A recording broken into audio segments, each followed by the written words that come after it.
السلام عليكم ورحمة الله وبركاته. وسام مياح وسلسلة دروس جديدة للفوتوشوب لمبتدئي الفوتوشوب والدرس الرابع. وصلنا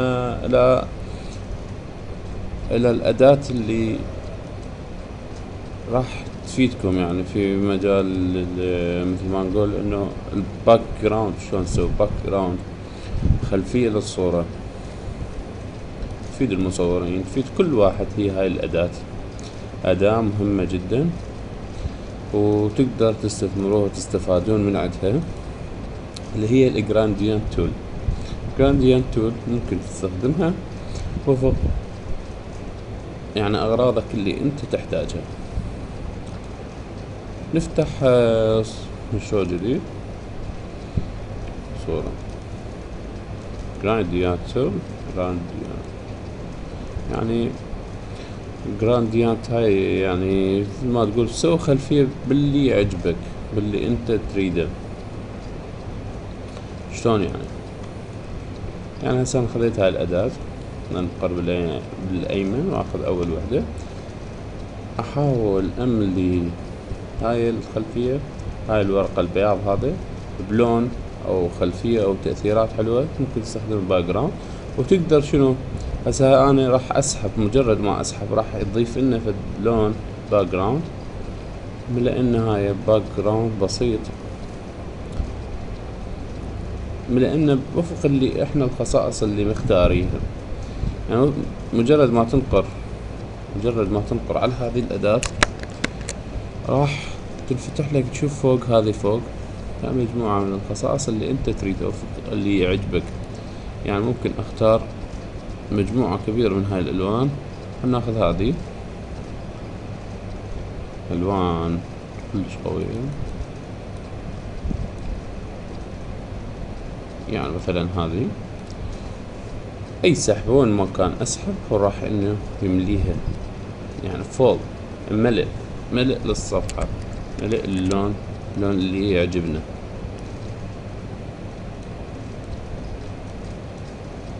شلون احنا نريدها وبكيفنا، يعني شلون نريدها وراح يسويها لك، وتقدر تتحكم. هسه احنا هاي يسموه عرضي، يعني لون غامق، قطر غامق وقطر فاتح، قطر غامق وقطر فاتح. ممكن نقول له لا دائرة نريد بالنص سنتر، اسحب هيجي، هاي خلينا بالنص دائرة، او يعني انت شلون ما تريد انت الدائرة، يعني شكل مدور مثل ما تشوف له، يعني راح يضيف لك شكل مدور. وين يضيفه؟ هاي انت حسب نقرتك، يعني وين تريد تسحبها راح يضيف هو ويستفاد منها. وشي رائع بالفوتوشوب هاي الأداة. هاي أيضا تعطينا ثلاث ألوان أو مثل ما تقول، شوف يعني أكو تناقض، أكو ثلاث ألوان جاي ينعرضن بالخلفية. هذه أيضا أشرطة نفس الأداة دولة. هاي أيضا لملء الخلفية، يعني بتريد تسوي صورة ممكن تمليها بهاي الألوان اللي موجودة عندك، وأيضا تقدر موجودة أنت تسويها، وتقدر تحملها، تقدر تسويها أنت بيدك، وتقدر لا تحملها.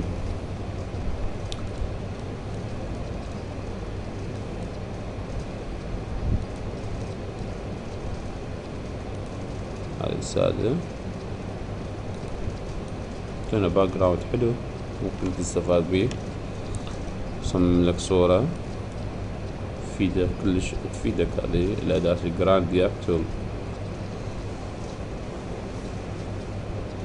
أيضا بيها قلنا ضبط، يعني شلونها راح تريدها هذه الخلفية، وفق انه نورمال بالوضع الاعتيادي، او عدة اوضاع موجودة تقدر تحفظها بيها. يعني هسه من اجي اطبقها راح يطبقها بالهي HUE الهو، وفق ما انت تريد، وفق اللي يعجبك. هاي اذا اداة لملء الفراغات، ملء خلفية، اعطاء الوان حلوة ومميزة وبتأثيرات محفوظة سابقا. يعني انت بس تجي تسحب راح تطبق، مجرد ما تسحب راح تطبق.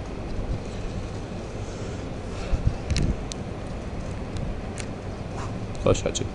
الأداة الثانية أداة حلوة طبعا أيضا بها الجراندير تول، أيضا بها 3 أيضا. هذا هم ملء باللي يعجبك ويا لون تريده، يا لون تريد راح يملأ لك.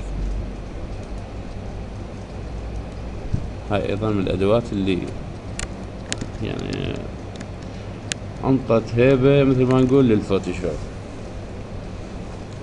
حلو، هاي الأدوات ممكن تستغلها وحدة وحدة وتجربها لحد ما تتعلمها وتحترف. هاي الأدوات. الأداة الثالثة أداة جميلة رائعة جدا، أيضا تفيدكم إنه تضيع نمش الوجه. إذا أكو مثل صورة وجه ممكن تضيع النمش مالتها، تحاول تصفية وجه. يعني هسه مثلا هذه شوف جاي شنو، جاي يسقل، يعني اكو حد، هذا الحد جاي يشوف الحد، اكو حد بين اللون الابيض والازرق. هسه مثل ما جاي يشوفون هذا، شوفه هسه مجرد ما استخدم هاي الاداة اللي راح مثل ما تقول تعطينا فد صقل، مو صقل طرشي صقل للونين. يعني هسه من اسحب يحاول يعني شنو يدمج لي اللون الابيض ويا الازرق. هسه صار شلون مثل ما تقول دمج للونين او صقل. يجي من بعيد تشوف انه هاي الصفحة مسقولة وماكو حدود، يعني من تسحب راح يلغي لك الحد. ممكن حب شباب او مثل ما تقول شلون يعني نجيب لكم صورة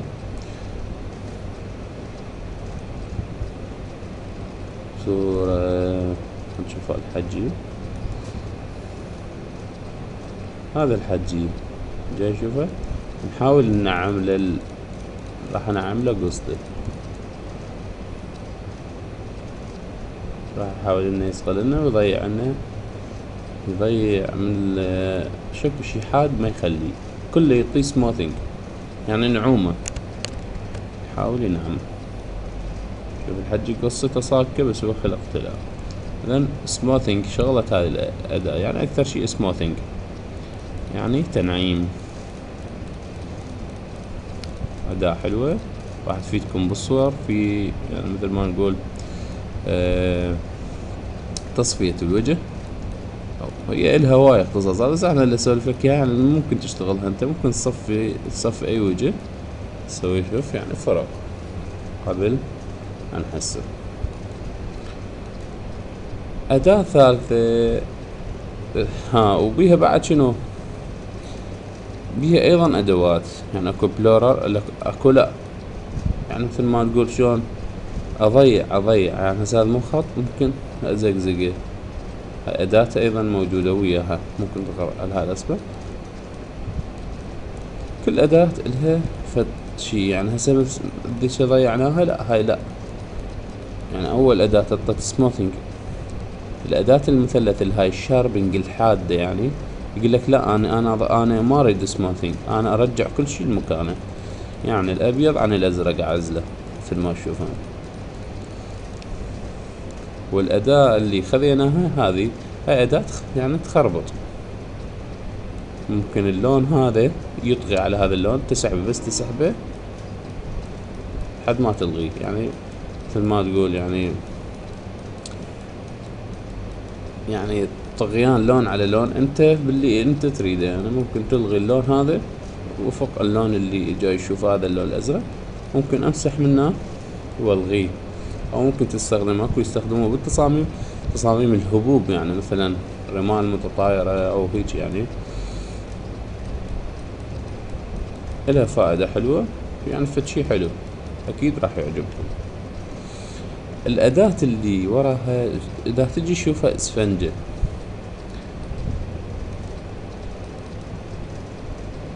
جيب صورة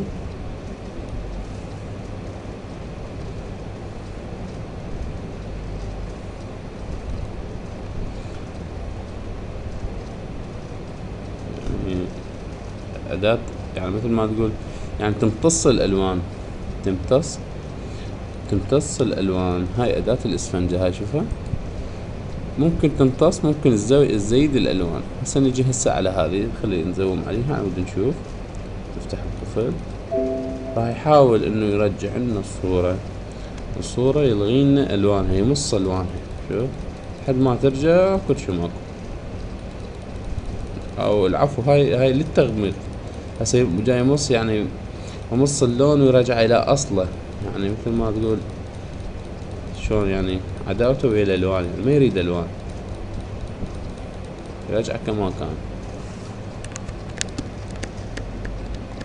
يعني اسفنجة، يعني امتصاص للالوان. اوكي ممكن الاداة اللي وراها لا، هاي شغلتها غير شكل، هاي شغلتها تزود الالوان، يعني يد انقر هساي فاتحة تزود الوان، لا عرس. ف وحدة تاخذ اللون تمتص اللون، وحدة لا تزيد اللون، وحدة تزيد اللون، يعني تعطيه اكثر، يعني تسوي غامق، اذا فاتح تسوي غامق. هذا من الادوات راح تفيدكم هواي والله. البين تول هاي راح اخصص له يعني حلقة الوحدة، يعني اداة صعبة، اداة صعبة على المبتدئ، صعبة ما يقدر يدبرها.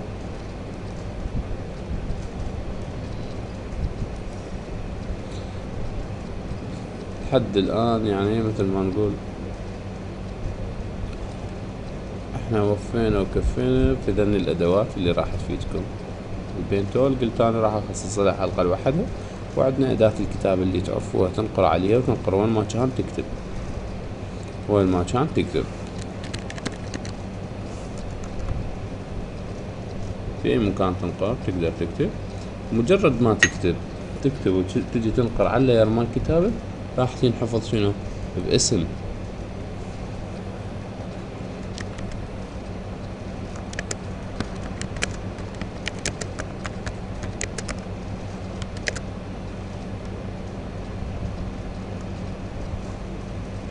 شو يعني مثل ما نقولون يعني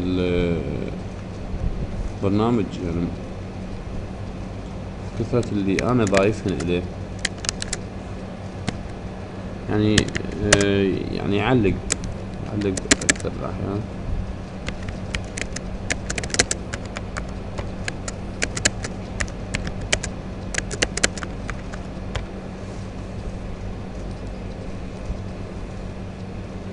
كتبت مجرد ما تكمل من الكتابة تنقر على اداة او تنقر على راح تطلع لك بالاسم مالته، على مود ما تنتهي يجوز يعني عندك فد شغل، يعني فد اكثر شي فد 20-30 جملة، فعلى مود ما تنتهي عليه تطلع لك هنا الكتابة اللي انت تريدها.